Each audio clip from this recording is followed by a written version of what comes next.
उत्तर प्रदेश की राजनीति में बृजभूषण शरण सिंह ऐसा नाम है जो दशकों से चर्चा के केंद्र में रहा है। पूर्व सांसद, भारतीय कुश्ती संघ के पूर्व अध्यक्ष और पूर्वांचल में मजबूत जमीनी पकड़ रखने वाले नेता के तौर पर उनकी पहचान रही है।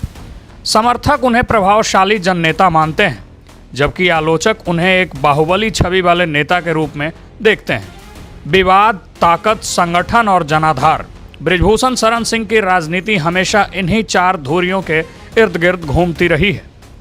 इसी कड़ी में एक बार फिर बृजभूषण शरण सिंह सुर्खियों में हैं। वजह है उनके गोंडा जिले के नंदिनी नगर स्थित आवास पर आयोजित एक विशाल धार्मिक सांस्कृतिक आयोजन, जिसका नाम है राष्ट्र कथा महोत्सव, जिसने प्रदेश की राजनीति और प्रशासनिक हलकों का ध्यान अपनी ओर खींचा है।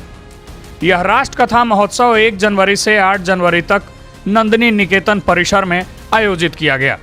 8 दिनों तक चले इस आयोजन का समापन 8 जनवरी को बृजभूषण शरण सिंह के 69वें जन्म दिवस के अवसर पर हुआ।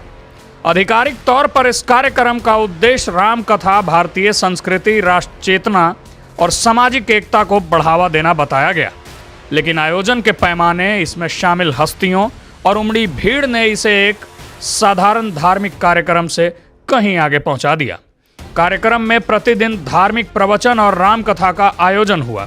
रितेश्वर महाराज मुख्य कथावाचक के रूप में मंच पर मौजूद रहे। उनके साथ अयोध्या, काशी और पूर्वांचल क्षेत्र से आए कई साधु संत और महंत शामिल हुए। अलग अलग अखाड़ों से जुड़े संतों की मौजूदगी ने इस आयोजन को धार्मिक दृष्टि से महत्वपूर्ण बनाया। मंच से धर्म, संस्कृति और राष्ट्र से जुड़े विषयों पर लगातार संबोधन होते रहे। आपने देखा होगा एक वायरल वीडियो जिसमें रितेश्वर महाराज जो हैं वो अलख निरंजन का पाठन कर रहे हैं और पूर्व सांसद बृजभूषण शरण सिंह उनके चरण को जो है पकड़े हुए हैं। लेकिन इस आयोजन की असली चर्चा इसकी भीड़ और राजनीतिक उपस्थिति को लेकर रही। हर दिन हजारों की संख्या में लोग नंदिनी नगर पहुंचे। समापन और जन्मदिन वाले दिन स्थिति ऐसी रही कि प्रशासन को अतिरिक्त सुरक्षा इंतजाम करने पड़े। कई किलोमीटर तक वाहनों की कतारें देखी गई और ट्रैफिक को नियंत्रित करने के लिए पुलिस बल भारी मात्रा में तैनात रहा। मनोरंजन जगत की मौजूदगी ने आयोजन को सुर्खियों में ला दिया। भोजपुरी फिल्म और संगीत जगत के चर्चित कलाकार पवन सिंह कार्यक्रम में शामिल हुए। उनके पहुंचते ही भारी भीड़ उमड़ पड़ी, जिससे व्यवस्था संभालना चुनौती बन गया। इसके अलावा भक्ति और लोक संगीत से जुड़े अन्य कलाकारों ने भी मंच से प्रस्तुतियां दी। राजनीतिक दृष्टि से यह आयोजन और ज्यादा अहम माना जा रहा है। पूर्वांचल के प्रभावशाली नेता धनंजय सिंह, विधायक सुशील सिंह, पूर्व एमएलसी ब्रिजेश सिंह सहित कई मौजूदा और पूर्व जनप्रतिनिधि इस कार्यक्रम में पहुंचे।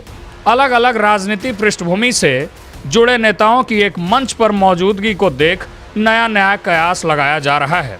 यह साफ संकेत देता है कि बृजभूषण शरण सिंह की राजनीतिक और सामाजिक नेटवर्किंग अभी भी सक्रिय है। खुद बृजभूषण शरण सिंह पूरे आयोजन के दौरान केंद्र में रहे। मंच से दिए गए उनके संबोधन, समर्थकों से सीधा संवाद और उनके पक्ष में जुटी भीड़ यह दिखाती है कि तमाम विवादों और कानूनी मामलों के बावजूद उनका जनाधार कभी कमजोर नहीं पड़ा है। जन्मदिन के मौके पर उन्हें भव्य स्वागत, फूलों की वर्षा और महंगे उपहार दिए गए, जिनकी तस्वीरें और वीडियो सोशल मीडिया पर तेजी से वायरल हुए। राजनीतिक विश्लेषकों का मानना है कि यह आयोजन केवल धार्मिक आस्था तक सीमित नहीं रहा, इसे एक सार्वजनिक शक्ति प्रदर्शन और राजनीतिक संदेश के रूप में भी देखा जा रहा है। ऐसे समय में जब बृजभूषण शरण सिंह को लेकर लगातार विवादों की चर्चा होती रही है, इस तरह का विशाल आयोजन उनकी मौजूदगी और प्रभाव को दोबारा रेखांकित करता है। हालांकि आयोजन को लेकर सवाल और आलोचनाएं भी उठी। विपक्षी दलों का आरोप है कि धार्मिक मंच का इस्तेमाल राजनीतिक छवि मजबूत करने के लिए किया गया। वहीं समर्थकों का कहना है कि यह पूरी तरह धार्मिक सांस्कृतिक कार्यक्रम था, जिसमें जनता स्वेच्छा से शामिल हुई। कुल मिलाकर गोंडा के नंदिनी नगर में आयोजित राष्ट्र कथा महोत्सव ने यह साफ कर दिया है कि बृजभूषण शरण सिंह अभी भी उत्तर प्रदेश की राजनीति और समाज में प्रभावशाली चेहरा बने हुए हैं। साधु संतों का आशीर्वाद, कलाकारों की भागीदारी और नेताओं का जमावड़ा, इन सब ने इस आयोजन को साधारण कार्यक्रम से कहीं आगे पहुंचा दिया है।